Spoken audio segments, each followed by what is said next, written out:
Paramashivoham Om Nityananda Paramashivoham Om Nityananda Paramashivoham Om Nityananda Paramashivoham Om Nityananda Paramashivoham Om Nityananda.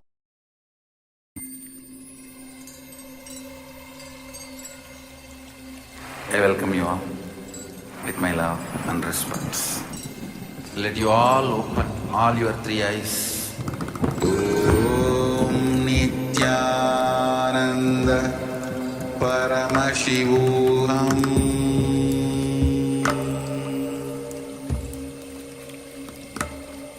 Om Nityananda Paramashivoham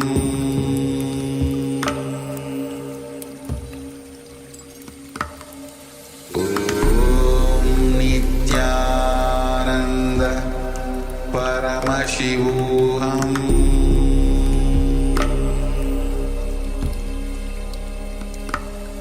Om Nityananda Paramashivoham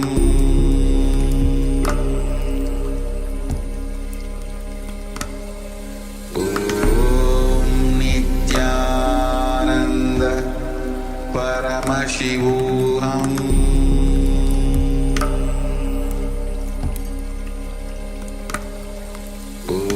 Om Nityananda Paramashivoham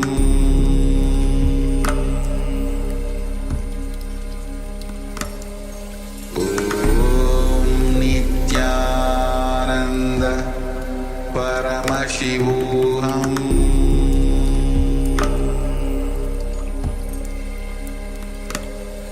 Om Nityananda Paramashivoham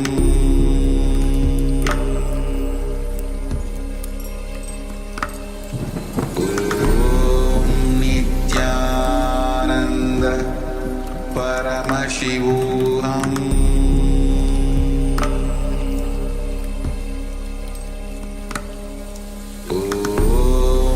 Nityananda Paramashivoham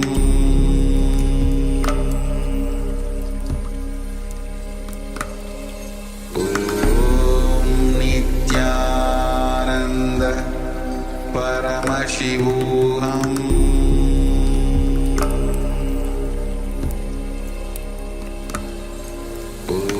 Om Nityananda Paramashivoham Om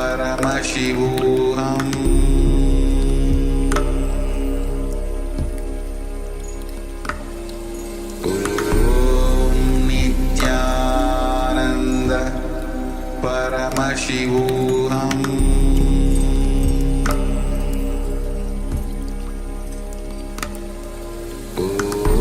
Om Nityananda Paramashivoham Om Nityananda Paramashivoham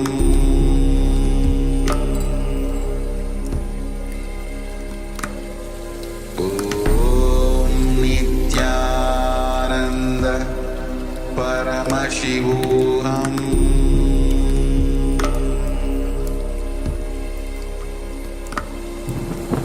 Om Nityananda Paramashivoham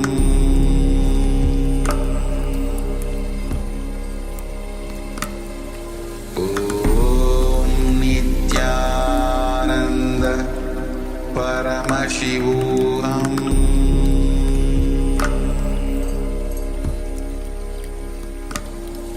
Om Nityananda Paramashivoham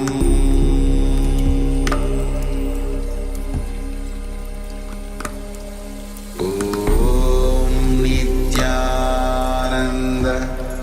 Paramashivoham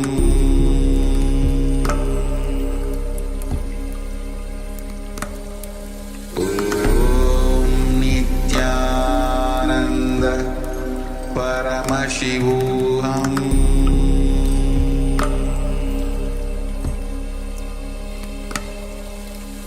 Om Nityananda Paramashivoham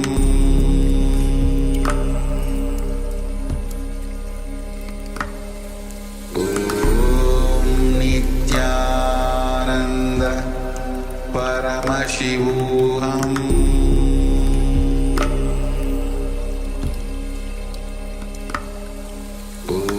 Om Nityananda Paramashivoham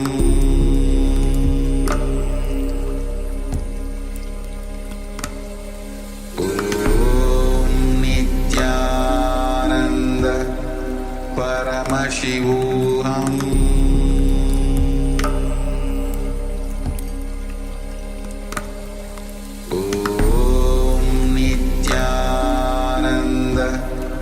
Paramashivoham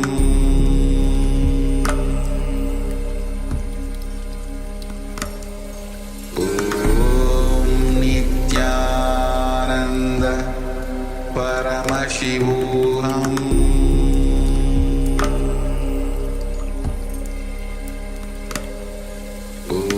Om Nityananda Paramashivoham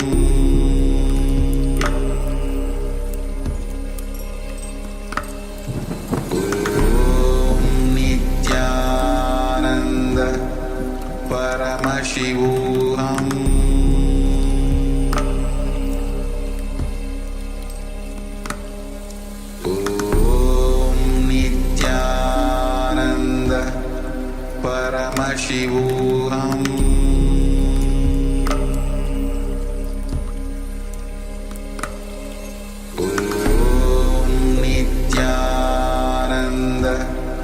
Paramashivoham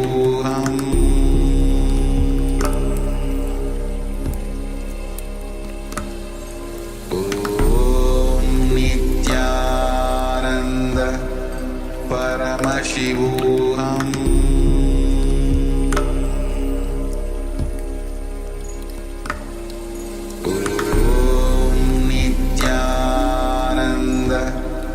Paramashivoham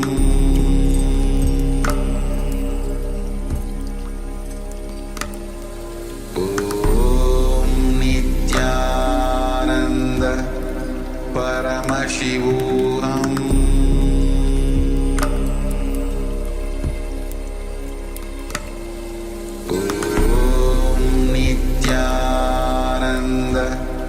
Paramashivoham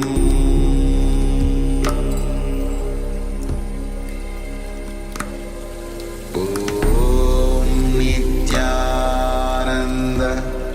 Paramashivoham Om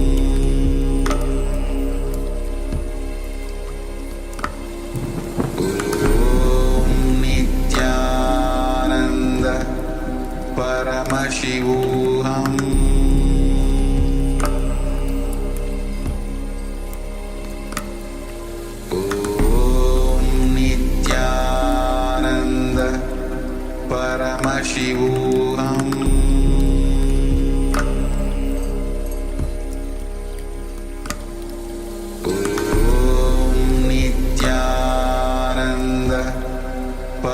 Paramashivoham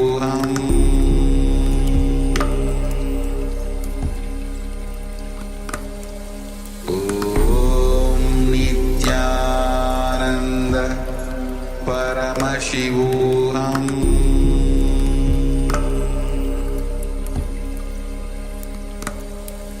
Om Nityananda Paramashivoham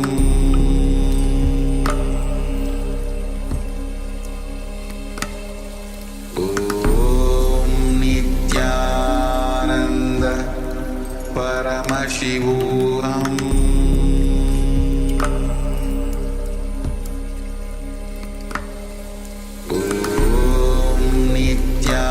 Nityananda Paramashivoham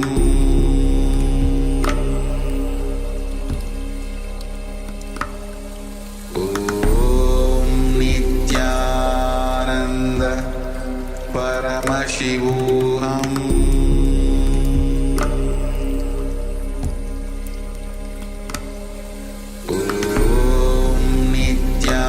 Nityananda Paramashivoham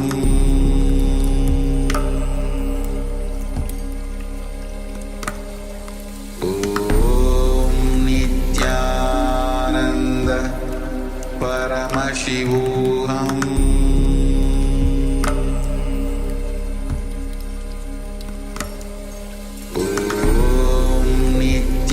Nityananda Paramashivoham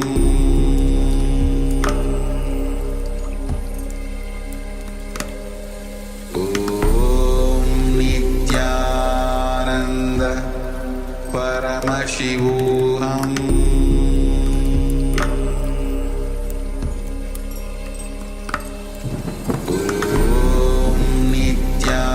Nityananda Paramashivoham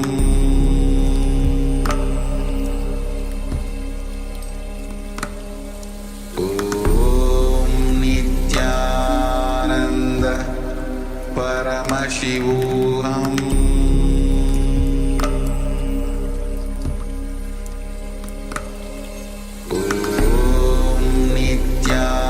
Nityananda Paramashivoham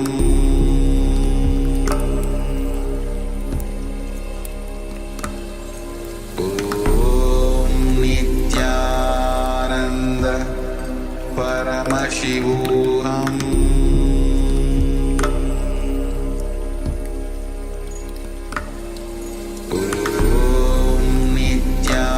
Nityananda Paramashivoham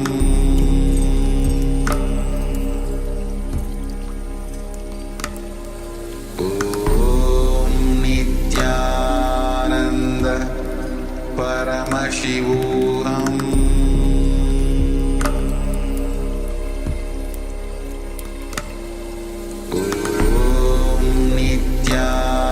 Nityananda Paramashivoham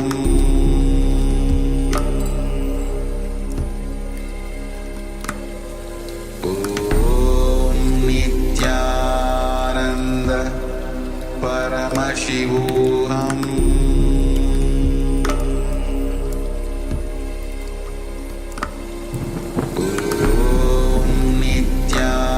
Nityananda Paramashivoham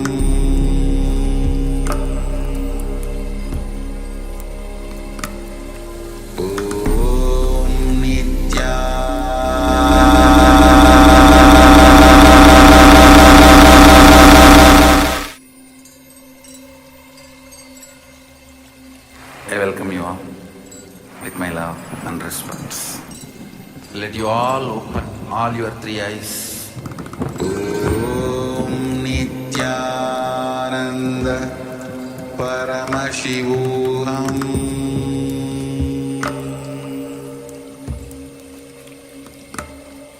Om Nityananda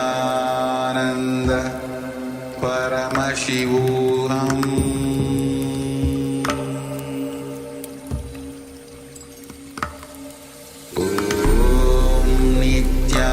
Nityananda Paramashivoham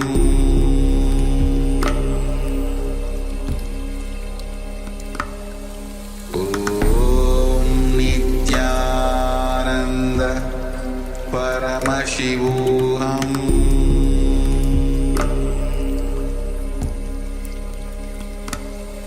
Om Nityananda Paramashivoham